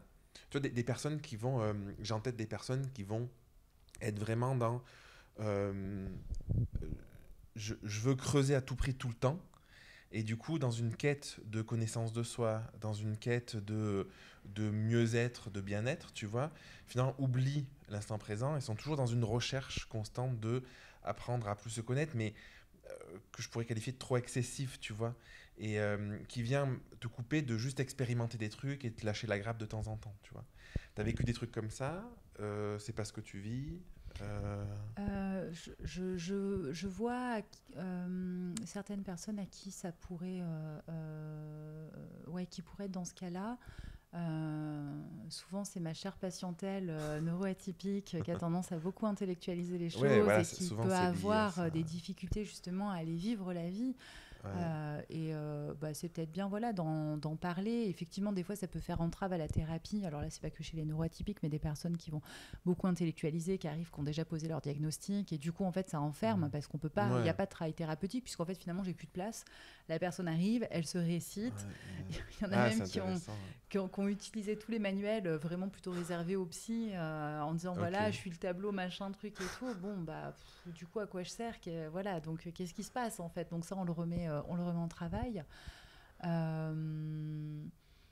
Non, je pense qu'effectivement, c'est bien d'avoir une démarche thérapeutique. Par contre, il ne faut pas que ça devienne une béquille ou que ça dispense effectivement d'aller vivre la vie, d'aller faire des expériences. Et effectivement, des fois, c'est bien de savoir mettre fin à une tranche de thérapie et peut-être d'aller voir ailleurs un autre angle de vue, une autre approche.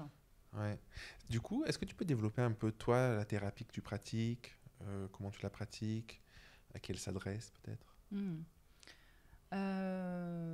Du coup, c'est de la psychothérapie intégrative. Moi, je vais m'intéresser à la personne dans sa globalité.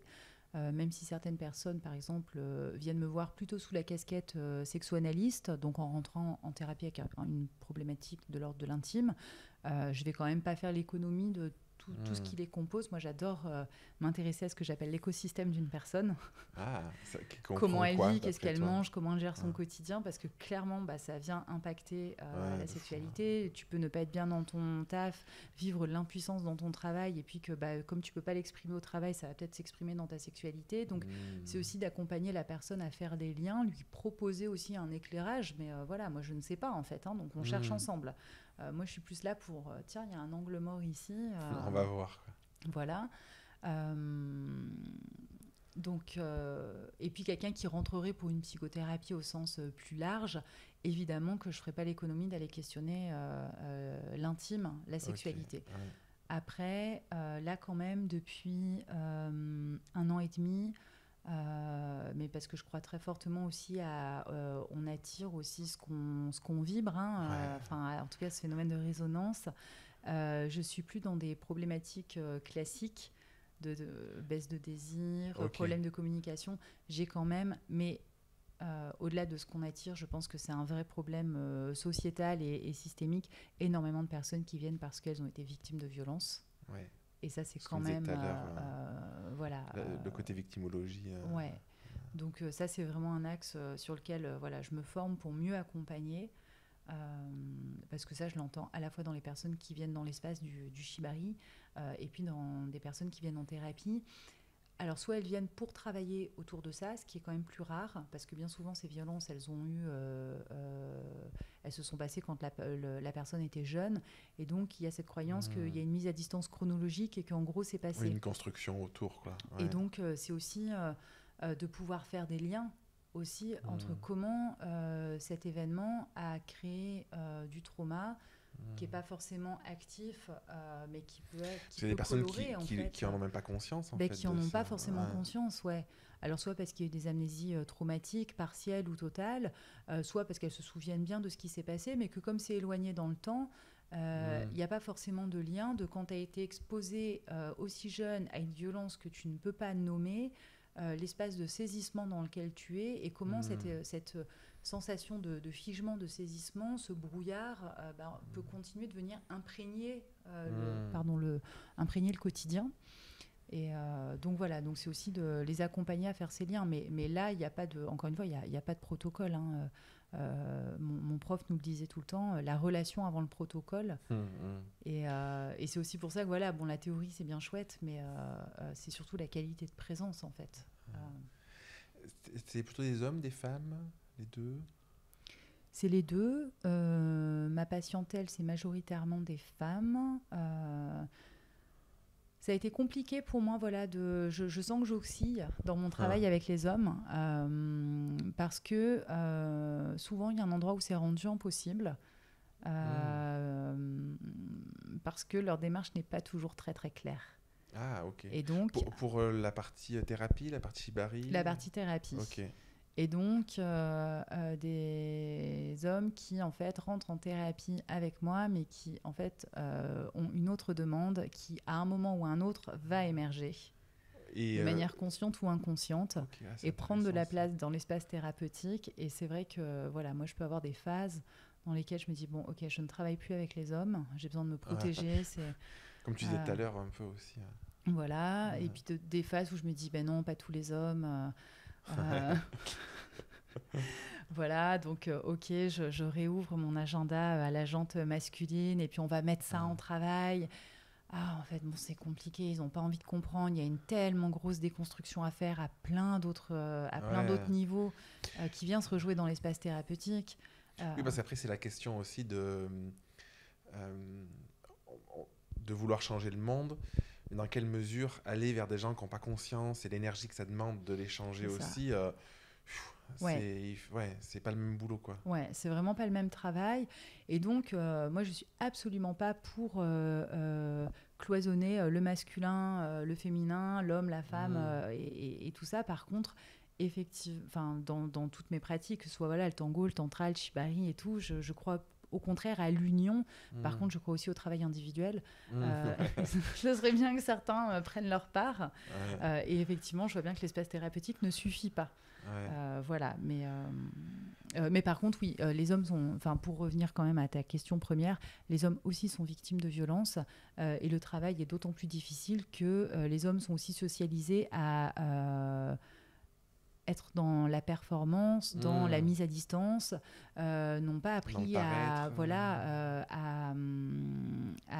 connecter leur dimension émotionnelle. Et donc, du coup, comment ça va être traité souvent des addictions, l'alcool, le sport, la sexualité. Donc une sexualité, certes, qui pour eux va être beaucoup de désir, mais en fait c'est pas du désir, c'est souvent de l'angoisse. Et donc du coup besoin, voilà, et surtout pour mettre à distance en fait les problématiques. Et donc voilà, et je dis pas que tous les hommes ont eu des problématiques d'abus, pardon, mais en tout cas voilà, les hommes n'y échappent pas non plus. C'est intéressant. Mais ils en parlent moins, voilà. Ouais, je pense que c'est peut-être déjà plus tabou. Ouais. Même dans l'éducation, enfin tout ce que tu disais. Selon toi, c'est quoi les qualités qu'il faut pour être une bonne thérapeute ou une bonne accompagnante, je sais pas comment on peut le qualifier, tu vois, mais qui englobe tes différentes activités, tu vois, que ce soit le shibari, que ce soit tout ça. Est-ce qu'il y a des qualités à avoir ou est-ce que des qualités que tu as et que tu trouves importantes?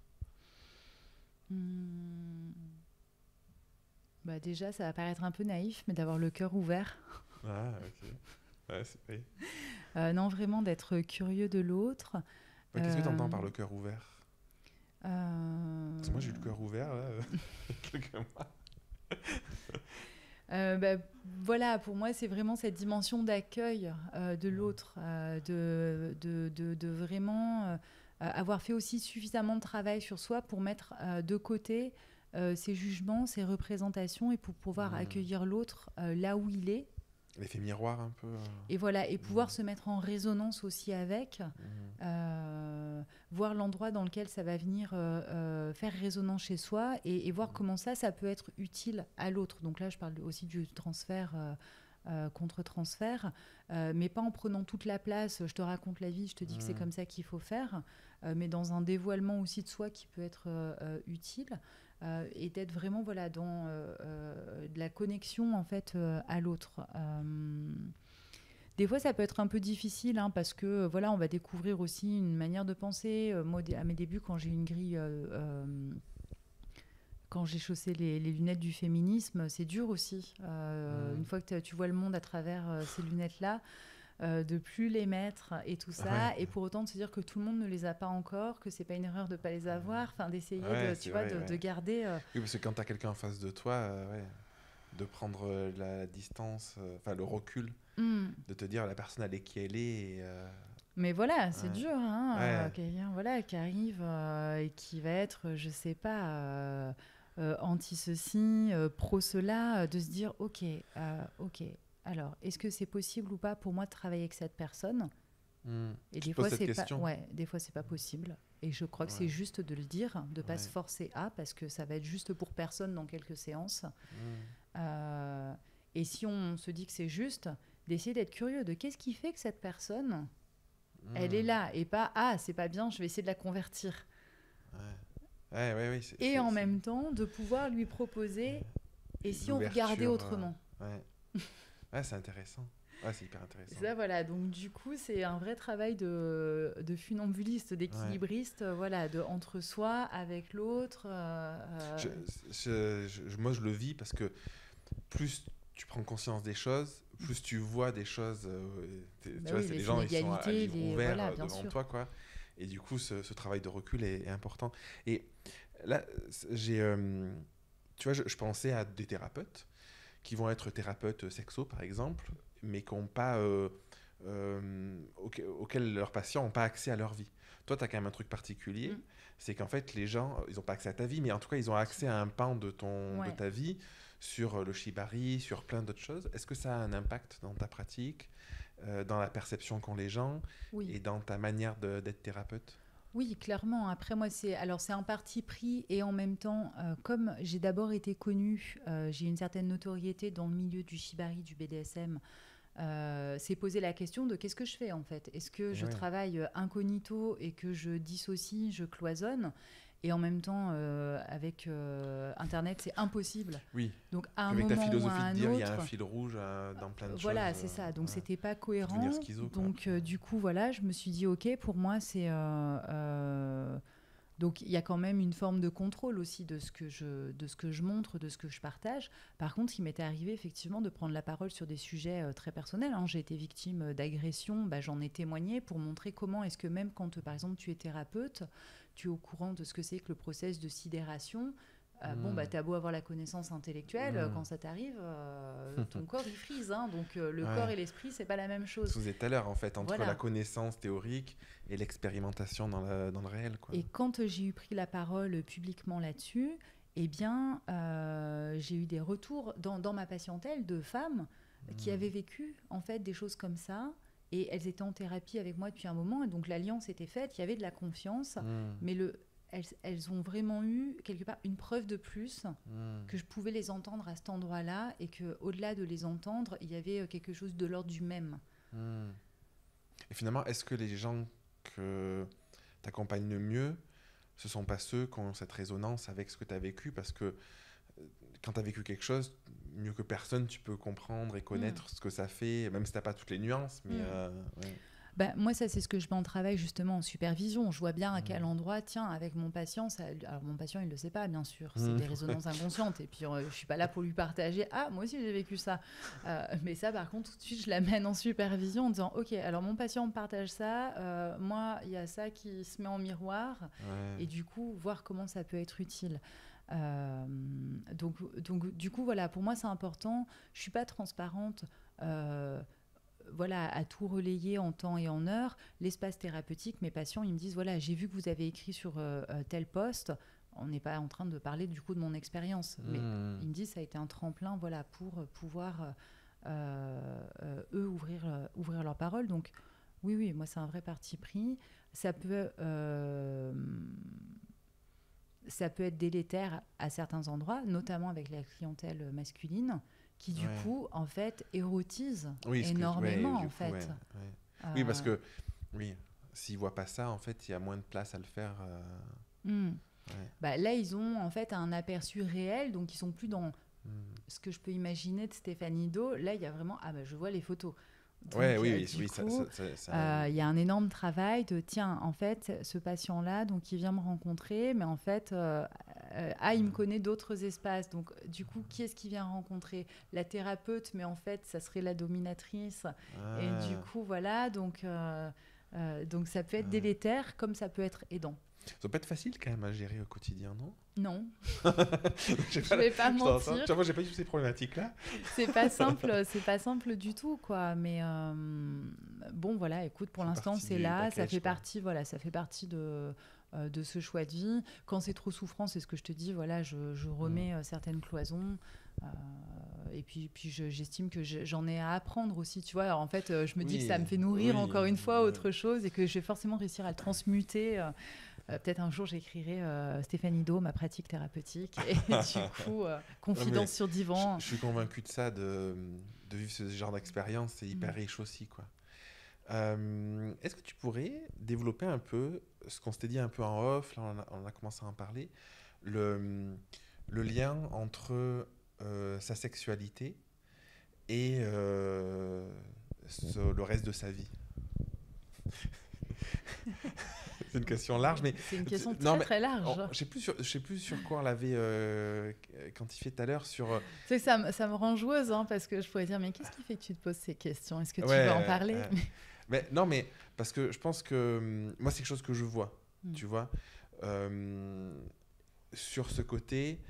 En fait, derrière le mot sexualité, il y a le côté l'intime, Mm. tu vois, l'intime profond, et de quelle manière ton intime profond vient alimenter le reste de ta vie, et en même temps dans les deux sens. Je pense que Ouais. moi je crois pas que ce soit dans un sens ou dans l'autre. C'est de quelle manière, et tu l'as dit tout à l'heure, tu vois, quelqu'un qui a vécu quelque chose Ouais. à un moment, ça vient impacter sa vie Bien professionnelle sûr. ou plein de choses, tu vois. Et j'aimerais bien qu'on développe un peu sur cette Ouais. dualité, cette complémentarité, sur ce côté, ce rapport à l'intime qui vient impacter notre vie publique finalement, je sais pas comment on peut la qualifier, tu vois, Ouais, social, ouais, sociale, ouais. et voilà. Oui, déjà, merci de le clarifier, mais effectivement, pour moi, la sexualité, déjà, c'est pas la génitalité, Non, c'est voilà, pas c'est ça. réduit, circonscrit aux zones érogènes ou Ouais, génitales. Ça parle vraiment plus de la relation, l'intime et quelque chose ouais. de plus large. Même quand on choisit de ne pas partager sa sexualité avec d'autres personnes, on a tout de même une sexualité. Mm. Ça veut pas dire des pratiques de masturbation, mais on est en lien avec soi-même, avec une forme aussi d'érotisme avec le monde. Bon, après, voilà, je vais pas rentrer dans ces concepts plus trop philosophiques, mais voilà, Tu peux, hein, si même, tu non, veux. non, mais même quand on n'en a pas, même quand on n'en a pas, on en a quand même une, quoi. Ouais. Voilà. Euh, C'est comme la question de quand on fait pas de choix, on fait un choix quand même, Oui, quoi. mais voilà, Ouais. clairement. Voilà, mais donc c'était juste voilà pour, comme tu l'as très bien fait, élargir un petit peu ce que peut être la sexualité. Euh, Comment est-ce que la mienne elle a coloré mes choix professionnels et inversement, euh, je ne sais pas si ça a été tout à fait conscient. Je pense pas, hein, évidemment, puisque à l'âge où ça m'est arrivé, et alors là, c'est vraiment de la confidence. Je crois que c'est la première fois que je prends vraiment la parole publiquement sur le sujet, et c'est ok pour moi. Moi, j'ai été victime de viol très jeune, à 14 ans. Dans un cadre de vulnérabilité chimique. Donc, tu vois, je suis très activée en ce moment par l'actualité. Ouais, ouais, ouais. Et j'ai récemment porté plainte et je sais pas où est-ce que c'en est. Donc, du coup, voilà. Euh, Qu'est-ce que ça a eu comme conséquence? Déjà, oui, une perte de confiance totale en moi et dans ma capacité justement à prendre ma place dans le monde, à avoir un impact en fait. 14 ans, c'est jeune, quoi. C'est super jeune T'es en en fait, construction de tout, complètement. quoi. Et j'en ai parlé à personne. Hein. Ok. Je l'ai révélé au moment de ma plainte il y a quelques mois. Quoi. Mais Ah je veux oui, dire, d'accord, donc c'est j'ai vraiment, vécu 26 ans sans en parler, ou à part un petit peu à mes compagnons. Mais voilà. Par contre, je vois quand même que du coup, je peux imaginer que beaucoup de mes choix de vie professionnels, comprendre la psyché, travailler dans la sexualité, tiens, c'est marrant, mais pas dans n'importe quel type de sexualité, quand même dans le BDSM, Ouais. et puis dans le shibari, et puis à Ouais. une posture où j'attache Ouais. des hommes, où Tiens, tu tiens. vois, bon, il y a peut-être un rapport au masculin qui a été un petit peu quand même à la fois envie de maintenir ce rapport et en même temps c'est source d'insécurité, d'incertitude et donc de mettre beaucoup de précautions. Il y a un cadre, je suis à l'endroit, je l'ai dit tout à l'heure, de voilà, je domine, on regarde, on touche pas. Je pense que ça a été réparateur pour moi. Mm. Justement, à un moment, ça a commencé à devenir délétère dans mon image du masculin. Et donc, du coup, j'ai eu envie de changer et je me suis orientée vers d'autres pratiques comme le tango ou le tantra qui me permettent justement de questionner mon rapport au masculin. Alors, toujours de manière très cadrée. Ouais. Ouais. Et ouais, Et ouais, en aussi, fait. ouais. Mais du coup, dans quelque chose de plus égalitaire, justement, qui se réunit, qui se retrouve plus Plus équilibré. effectivement. où il y a moins de principes voilà, de sécurité, où j'ai pas besoin d'entraver la Ah. personne. Et ça, je vois, bah voilà, c'est probablement parce que j'ai pu aussi le travailler dans l'espace, malgré moi, quelque part, du professionnel, qu'il y a un truc qui se décontracte dans le personnel. Et du coup, ça m'amène aussi à revoir mon professionnel autrement. Parce que pendant 26 ans, tu l'as, tu le, j'allais dire, tu le niais. Tu essayais de le cacher. Comment tu le vivais est-ce Je que le ça... savais, c'était un peu ma boîte noire. Voilà, je sais, elle est là, elle est entreposée à la cave, je sais à peu près ce qu'il y a dedans. J'ai quand même des doutes, hein, parce que voilà, c'est les années 90, c'est avant 2000, donc on est en plein dans la culture du viol. Hein, donc, quelque part, est-ce que je l'aurais pas un peu cherché? Pas du tout. Oui, Mais oui, tu vois, c'est la il y a ce question que tu te poses, truc-là quoi. où la sidération, la dissociation, on n'en parle pas. Donc, du coup, moi, je pensais que c'était ça, avoir bu de l'alcool, en fait. Donc, du coup, je me dis, bon, bah voilà, quelque part, c'est ma faute. J'aurais pas dû boire. Donc, du coup, je sais ce qui m'est arrivé. Je le mets à distance. Il y a une part de moi qui refuse que ça ait de la place. Ça, c'est quelque chose que j'entends beaucoup dans ma patientèle. Encore aujourd'hui Euh, ou pendant ces années Encore aujourd'hui, enfin non, je veux dire, j'ai des patientes qui me disent des mots que moi j'ai pu me Ah oui, dire. ok. C'est là où on se rejoint. Je veux pas que ça prenne de la place. Je Oui, refuse que oui. cet On met sous le incident, coussin et... parce que jusqu'à encore pas longtemps, enfin encore maintenant, ces violences-là, elles sont malheureusement trop souvent pensées comme des incidents de parcours individuels. Et donc on croit que pas de chance, on a croisé la mauvaise Mais c'est personne. hyper fréquent. Et donc, en gros, bah, c'est un truc qui nous est arrivé à nous. Il va falloir qu'on deal avec et qu'on avance. Ouais, ouais, ouais. Sauf qu'en fait, c'est pas du tout ça, Ouais. ce qui se passe. Donc, du coup, voilà, moi, je le mets à distance. Je construis ma vie autour. J'ai pas l'impression à ce moment-là que ça soit trop invalidant, en tout cas pas dans justement pas dans mon intimité, pas dans ma sexualité. Par contre, dans mon rapport aux autres, si clairement, je suis hyper méfiante. J'ai toujours peur, même professionnellement parlant, du moment, tu vois, où on va me demander quelque chose, du moment où ça peut, alors si dans mon rapport avec les autres, du moment où ça peut déraper, où il y a un changement d'atmosphère que je perçois pas. Ah, ok. Donc, du coup, Ah j'ai quand oui, même une ok. énorme hypervigilance au Ce que quotidien. tu disais tout à l'heure, le fait de dire non, Mm. c'est la base du truc, Bah quoi. oui. De dire où je me positionne, est-ce que je dis oui, est-ce que je dis non, ouais, c'est hyper fort. Ouais. Et attends, pardon, Pardon. non, je perds ma phrase. Et puis c'est quand même, j'ai quand même de l'émotion à en parler. Merci d'ailleurs pour Euh, partager ça. Hein. et non, mais de toute façon, c'est ok pour moi et je partagerai voilà que là où je me sens de le dire. C'est juste que là, j'ai du mal à raccrocher mon propos. Tu disais les patientes que tu peux avoir, tu les comprends par rapport à ça. Ouais, donc oui, voilà, elles ont des questionnements. Je retrouve chez elles des questionnements ou des manières de penser que j'ai eues. Donc je me construis malgré et avec ça. Je vois bien clairement que voilà, mon rapport à l'autre, d'une manière générale, il est malmené. Je suis dans un espace voilà, d'hyper-vigilance. J'ai besoin de beaucoup de sécurité quand même. Et il y a cette peur de ne pas avoir compris. Donc, du coup, moi, j'ai quand même besoin de beaucoup. Je suis assez, on va dire, je suis très protocolaire, très carré. Tu vois, j'aime bien expliquer les choses et qu'on se mette bien d'accord sur OK, t'as compris ça, j'ai compris ça, on a tous bien compris le même truc. Parce que, mais du coup, c'est intéressant d'avoir parce que développé moi, le ça. soir où ça s'est ouais. passé, visiblement, j'avais pas compris. Ouais. Enfin, Oui, tu vois, c'est la. Ouais. Et du coup, tu reçois des gens chez toi aujourd'hui Quand tu me dis je reçois des gens chez moi. pour les ateliers. Ouais, je pour, travaille tout chez ça. moi, ouais. Et tu as encore ce truc de, tu vois, de te dire comment tu te positionnes, de tout ça, Non, ça va parce que je t'ai dit majoritairement ma vie elle est quand même tournée vers le professionnel. Donc dans ces espaces-là, je me sens en sécurité Ouais. parce que je suis aussi dans mon rôle, dans ma fonction. Qui est toujours en lien avec la personne Oui, que je suis. cadre. Mais par contre, c'est vrai que dans ma vie sociale, c'est là où effectivement ça a été compliqué. La difficulté d'avoir une sphère sociale, de pouvoir faire confiance, d'avoir des personnes proches, ça a été complètement pulvérisé, effectivement. Ouais. Oui, parce que dans ce côté rapport entre l'intime et l'extérieur et le Ouais. social, ça a des impacts énormes. Je ne serais pas sereine d'inviter un homme. De toute façon, je fais toujours très attention voilà, à comment... de pas rire trop, de pas lui laisser imaginer que je me plais dans sa compagnie, de peur que, tu vois, d'un coup, Encore ça aujourd'hui? shift. Encore maintenant, je travaille beaucoup, là-dessus. Donc c'est pour ça, tu vois, mes espaces professionnels sont très riches et me permettent d'avoir des rencontres très humaines, très profondes, y compris avec le masculin. Par contre, dans la sphère vraiment plus personnelle, effectivement, il y a toujours T'as un toujours moment un où truc. attention, quoi. Ouais. Moi, ce qui est pas étonnant, hein. Mm. Enfin, moi, ma vision, c'est, comme je disais tout à l'heure, c'est que ce qu'on vit impacte directement notre manière d'être et Ouais. tout ça. Donc, forcément, quand on vit quelque chose de.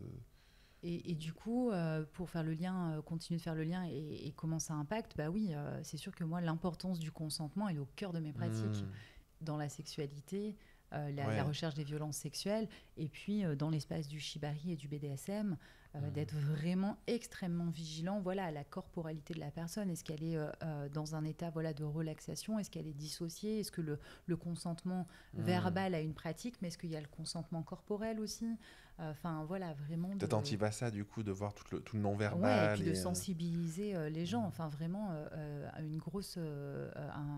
un gros axe de toutes mes activités, c'est vraiment ça, quoi. C'est autour de la sécurité corporelle, psychologique et du consentement, ouais. Trop bien. Et ça, je m'appuie, bah oui, clairement sur... ouais. Ouais, bah ouais. Mais enfin, ouais, je pense que de toute façon, nos expériences font après notre manière Mm, d'être et de vivre les choses. Donc, clairement. Et dans l'autre sens, je vois aussi, tu vois, ça c'est étrangement un sujet que je commence seulement à travailler, à traverser maintenant, puisque j'ai porté plainte il n'y a pas longtemps. Et c'est comme si, en fait, tout ce que j'avais emmagasiné pendant toutes ces années de formation autour du trauma, autour des ah, violences, autour de la sexualité, autour aussi sur un plan beaucoup plus sociopolitique de comment les plaintes sont traitées, de la réalité ouais. du terrain, en fait, du coup, quand j'ai été portée plainte, ça m'a donné mais un super coussin amortisseur parce qu'à l'époque Hmm. j'avais du coup pas beaucoup de liens sociaux développés, que ce soit familial ou amical et tout ça, et du coup ça a été une énorme ressource de me dire ok, je suis à cet endroit-là du process, je sais comment Hmm. ça se passe. Donc finalement toute cette théorie que j'emmagasine depuis des Ouais. années, elle m'a permis aussi voilà De... ouais, de mieux vivre, on va dire, de traverser ça personnellement, quoi. Ouais. Ouais.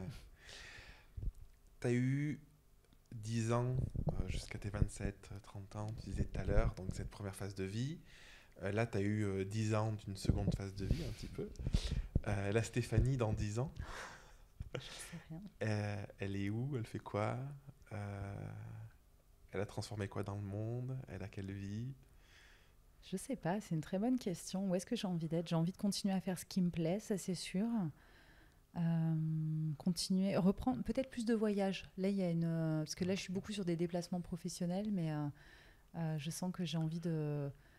Ouais, ça me manque de voyager, de rencontrer d'autres cultures. T'aimerais partir où? Toute la cordillère des Andes, Ah, ok. déjà. Moi, j'aime que les pays désertiques où il n'y a personne. Les terres volcaniques, prendre un van et puis sillonner les contrées comme ça. Du coup, Euh, seul partir en solo? alors ça, je l'ai jamais fait. Ah, Tu vois, c'est peut-être justement ah. travailler là-dessus aussi, sur le fait que je suis capable seule. Ouais, c'est un gros enjeu, Il y a une hein. vraie Ouais. dualité hein, Eh ouais. chez moi à cet endroit-là. Euh, après, non, je pense que tout. J'aimerais aller au Canada aussi. J'ai pas mal de connaissances, de copains là-bas. Retourner au Japon. Hmm. Enfin bon, voilà, il y a plein de. Et dans tes activités, tu dois avec d'autres activités ou tu disais de développer, continuer? Bah, là, je me pose la question. Non, parce qu'en Ah, vrai, donne-nous une info non, croustillante. je suis à un point d'équilibre où c'est bien, donc j'ai quand même envie. Tu vois, le tango, c'est pareil. Je sens que ça va me durer toute la vie, Ok. et tellement c'est profond et tout ça. Euh, J'aime bien gravir des sommets, donc du coup, je me dis, voilà, peut-être un peu d'escalade ou quoi, mais avec la blessure au bras et tout.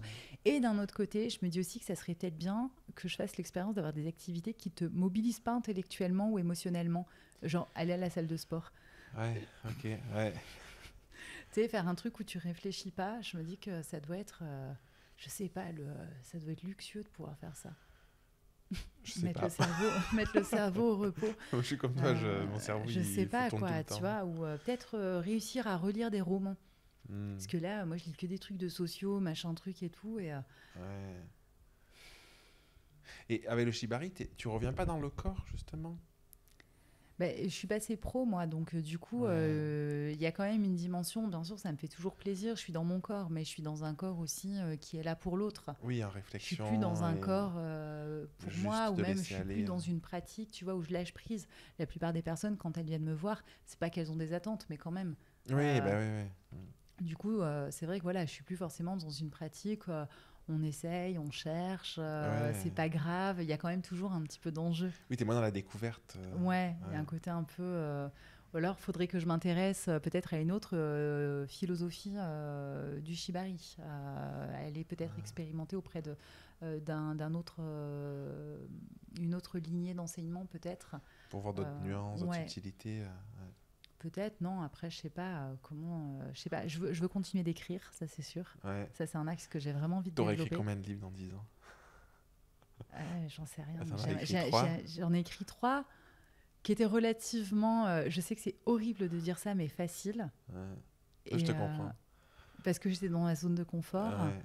En même J'aimerais. temps, est-ce que c'est facile parce que justement t'es à ta place, tu vois? Ou Ouais, mais est-ce du que coup, voilà, j'ai envie de prendre un peu plus de risques. Après, les projets, ils sont posés hein, avec. Voilà, c'est juste que là, je vois bien que c'est la zone de risque. Et que du coup, ça, je vais y mettre de ma personne et ça me confronte à mon perfectionnisme. Et voilà, qu'est-ce que j'ai envie de dire, comment, qu'est-ce que je raconte de moi, la légitimité, tout ouais, ça, tout ouais, tout ça. ça. Alors que l'autre, ça va, c'était assez tranquille, quoi. Donc, du coup, j'espère que dans 10 ans, j'aurai franchi au moins une fois ce cap, Ok. que j'aurai développé davantage l'axe de la formation, aussi auprès d'autres professionnels. Je serais bien retournée bosser en prison. Ah. Parler de sexualité en prison, parler des violences Ouais. en prison, voilà, ça Tu penses c'est. qu'il y a de la place aujourd'hui pour faire ça? Alors très malheureusement, je pense qu'il y a le budget, la vitrine, Hmm. mais que je peux me servir de ça, Hmm. peut-être, pour justement en profiter. Pour y aller, quoi. Voilà. Ouais. Pour le trou de la souris, là. Exactement. Puis après, tu vois, retrouver cet espace intérieur, ce Ouais, je mouvement. vois Et bien. Ouais. je vais pas le développer trop, on sait jamais. Des fois que à la fois c'est une inception peut-être si quelqu'un m'écoute, et en même temps pas dévoiler la stratégie du Faut pas cheval tout de dire. Troie, quoi. Voilà. Ok. Mm. Trop bien. Est-ce qu'il y a quelque chose que tu aimerais ajouter, un message que tu aimerais faire passer, ou quelque chose que tu te dis, bah, je l'ai pas dit et voilà, tu aimerais partager? Ça va paraître vraiment très très naïf peut-être, mais vraiment de croire en soi, Mm. de vraiment. On, on l'a peut-être pas expérimenté, mais on a tous cette capacité. Et j'ai pas envie de parler de résilience parce que c'est extrêmement galvaudé, mais vraiment de se faire confiance, de croire en soi. Quand j'ai commencé à progresser, quand je faisais de la boxe, c'est quand j'ai arrêté d'avoir peur de prendre des coups. Donc Ah, voilà, ouais. de quitter aussi la peur, elle est utile, mais il faut pas qu'elle soit paralysante. Donc Mm. voilà, et puis de se faire plaisir. Mm. Et du coup, voilà, de suivre ses rêves. Et en fait, on s'en fout que ça ait du sens, de la cohérence. Enfin, vraiment de reconnecter cette dimension de se faire plaisir. Tu vois, c'était un rêve de gamine de bosser dans un salon de tatouage. Je l'ai fait. J'ai vu la prison se construire quand j'allais moi-même à ma propre école. Bah, j'ai Ouais. bossé dedans. Ouais, c'est ouf. Petite, j'écrivais mes petites scènes de théâtre. J'avais envie d'écrire des livres et des nouvelles. Ça a commencé il y a quelques années. J'ai commencé avec des nouvelles. Là, maintenant, c'est des livres. En fait, si ça t'amuse, juste fais-le. Kiffer, Voilà, s'autoriser. exactement, quoi. Ouais. Et je pense que la clé, elle est là. C'est quand même une belle conclusion.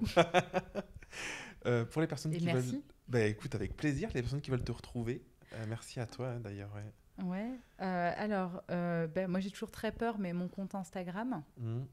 j'ai toujours peur d'être shadowban, d'être d'un Ouais. coup dégagée. Donc, sinon, Stéphanie Do, normalement, Ouais. dans la barre de recherche Mettre en d'un description. moteur de Ouais. recherche, ça marche. Et voilà. Bah, merci beaucoup Merci à d'avoir toi. partagé plein de choses du coup. Et puis à bientôt. Avec grand plaisir.